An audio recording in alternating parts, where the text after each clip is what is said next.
A landing helicopter dock, or LHD, is a multi-purpose amphibious assault ship built with a full flight deck and a well deck. It was conceived as a support base for putting expeditionary ground forces ashore by helicopter and landing craft.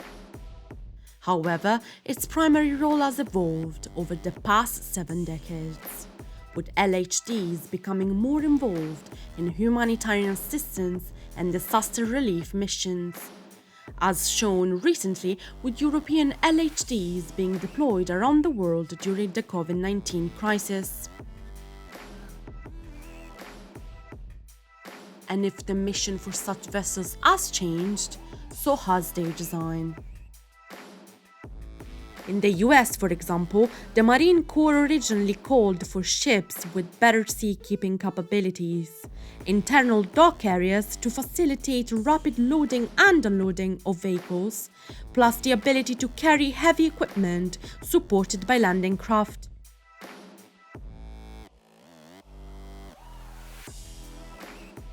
This first shift was followed by the development of today's LHDs.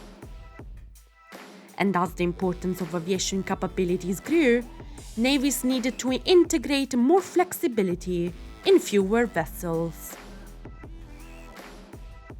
Larger flight decks have been added at the expenses of the well deck capacity, which has been reduced. Today's USN fleet of amphibious ships largely reflects these evolutions in the shape of the America and Wasp class.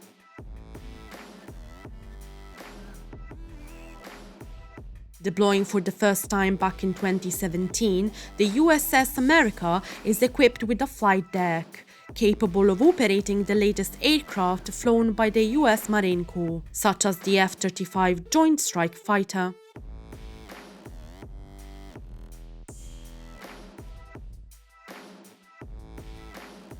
The Wasp class entered service in 1989 to replace the vintage Tarawa class landing helicopter assault ships. These ships can hold 3 landing craft air cushions or 40 amphibious armored vehicles and have 9 helicopter spots on the flight deck, which has a space to house aircraft the size of a CH-53 Super Stallion or MV-22 Osprey tilt rotor. These vessels represent current generation design principles, but as the threat from Chinese and Russian capabilities increases, navies might have to shift to fresh designs to cope with more contested environments.